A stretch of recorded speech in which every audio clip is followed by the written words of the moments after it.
आज हम कोथिंबीर बड़ी बनाएंगे। मराठी भाषा में धनिये को कोथिंबीर कहा जाता है। तो आज हम हरे धनिये और बेसन के साथ मिलाकर के एक मराठी स्नैक्स बनाएंगे जो खाने में बहुत टेस्टी होता है, बनाने में उतना आसान। तो चलिए बनाते हैं। यहाँ पर मैंने 1 कप बेसन लिया है और इसमें 1 बड़ा चम्मच कॉर्नस्टार्च मिक्स किया है। आप चाहें तो इसमें चावल का आटा भी डाल सकते हैं।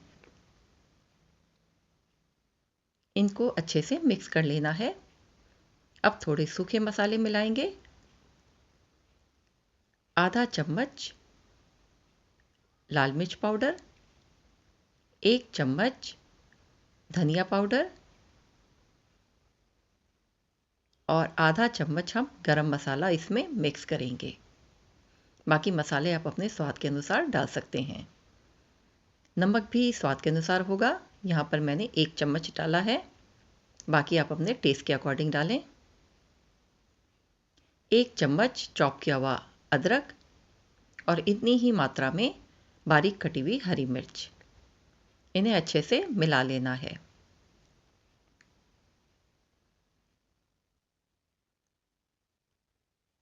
अब इसमें हम बड़ा चम्मच दही का इस्तेमाल करेंगे। इसे भी इसमें अच्छे से मिला लेना है। दही से भी एक हल्का खट्टा स्वाद आता है जो कि बहुत ही बढ़िया लगता है। फ्रेंड, ये स्नैक्स बनाने में तो आसान है ही, खाने में उससे भी ज़्यादा टेस्टी है।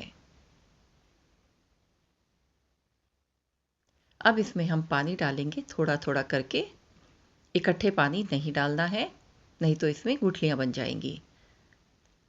इसमें पानी बेसन का दुगना डाला जाता है, यानी अगर हमने 1 कप बेसन लिया है तो 2 कप पानी डालेंगे। मेज़रमेंट सही होना चाहिए, यानी जिस कप से हमने बेसन नापा है उसी से ही पानी को नापना है।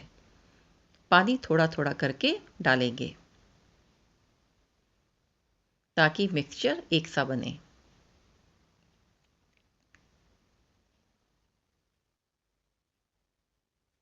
अभी हमने इसमें 1 कप पानी डाला है, 1 कप बाद में मिलाएंगे।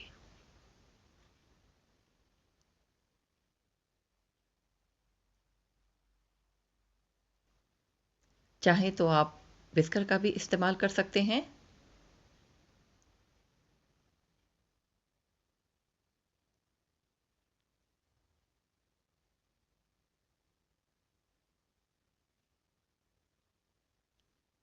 अब इसमें हम 1 कप पानी और डालेंगे।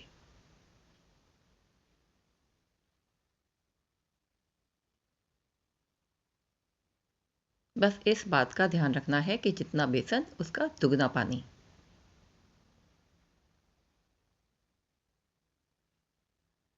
और इसे भी इसमें मिला देना है। तो हमारा मिक्सचर तैयार हो गया है। अब हम आगे की प्रोसेसिंग करेंगे।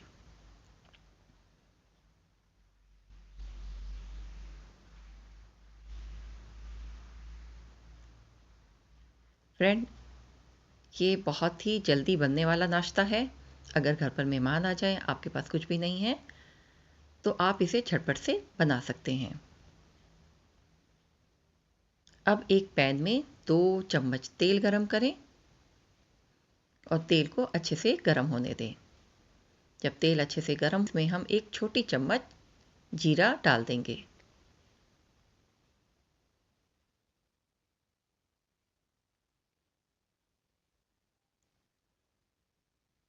और इसी के साथ 1/4 टीस्पून हींग का भी इस्तेमाल करेंगे। इससे भी इसमें स्वाद अच्छा आता है। और इसके बाद जो हमने मिक्सचर तैयार किया था उसे भी धीरे धीरे पोर कर देंगे। इकट्ठा नहीं डालना है, नहीं तो इसमें लम्प्स पड़ जाएंगे। फ्लेम को धीमा रखें और उसके बाद मीडियम फ्लेम पर धीमे धीमे इसे चलाते रहें। बस इसे लगातार चलाते रहना है, नहीं तो इसमें गुठलियां बनते देर नहीं लगेंगी।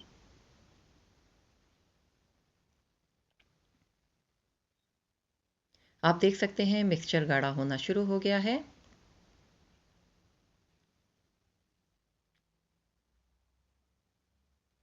अब इसमें हमने 2.5 कप बारीक कटा हुआ हरा धनिया मिला देना है।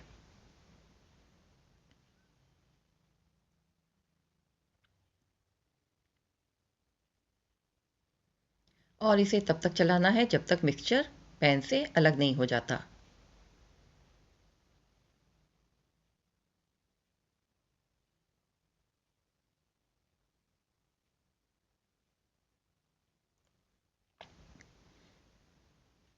आप चाहें तो इसमें अब थोड़ा सा हल्दी पाउडर भी डाल सकते हैं, नहीं तो थोड़ा फूड कलर भी इसमें मिलाया जा सकता है कलर के लिए।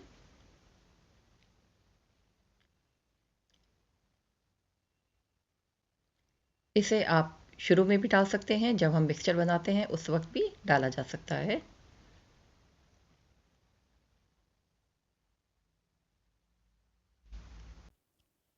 मिक्सचर हमारा तैयार हो गया है। इसने पैन को अलग करना शुरू कर दिया है। जब ये पैन को अलग करना शुरू कर दे तब फ्लेम को ऑफ कर दें। आप देख सकते हैं इसकी कंसिस्टेंसी बिल्कुल परफेक्ट है। अब ये आसानी से जम जाएगा। अब किसी प्लेट या मोल्ड को ग्रीस कर लें और उसमें मिक्सचर को डाल दें। फ्रेंड, आपने देखा कितने आसान तरीके से ये डिश बनी है, बहुत जल्दी तैयार हुई है।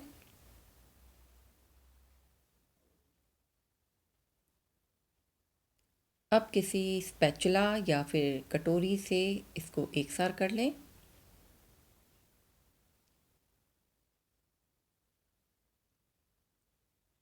ताकि इसकी ऊपरी सतह एकदम इवन हो जाए। इस तरह से इसे तैयार कर लें और आधे घंटे के लिए अलग रख दें। आधे घंटे में ये सेट हो जाएगा। आधे घंटे बाद आप देख सकते हैं ये मिक्सचर बिल्कुल तैयार है। अब इसे अपने मनपसंद आकार में कट कर लें। फ्रेंड, इसे ऐसे भी खाया जा सकता है, ऐसे भी ये बहुत टेस्टी होता है। नहीं तो इसका टेस्ट और बढ़ाएं तो थोड़ा फ्राई कर लीजिए।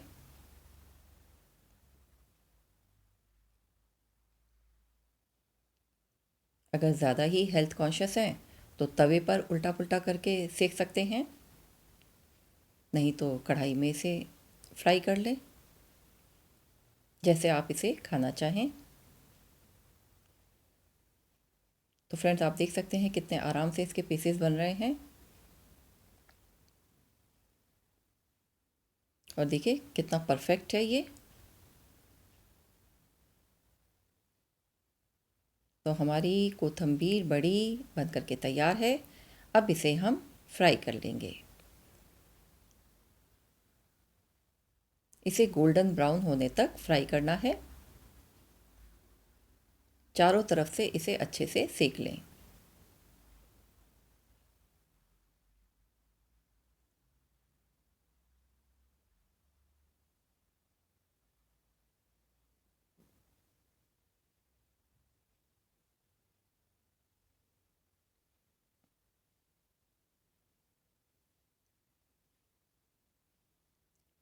ज़्यादा तेज़ आंच ना रखें, नहीं तो ये ऊपर से जल जाएगा।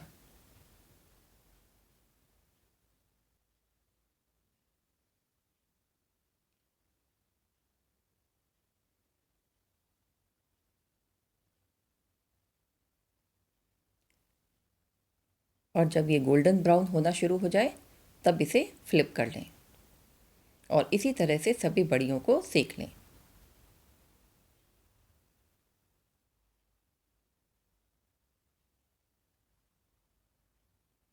तो देखिए ये कितने अच्छे फ्राई होके तैयार हुई हैं, बिल्कुल गोल्डन ब्राउन हो गई हैं। इन्हें अलग निकाल लें और इसी तरह से सभी बड़ियों को तैयार कर लें। हाँ, इसमें तेल थोड़ा ख़राब ज़रूर हो जाता है, पर इसे बाद में छान करके आप किसी और काम में भी ले सकते हैं।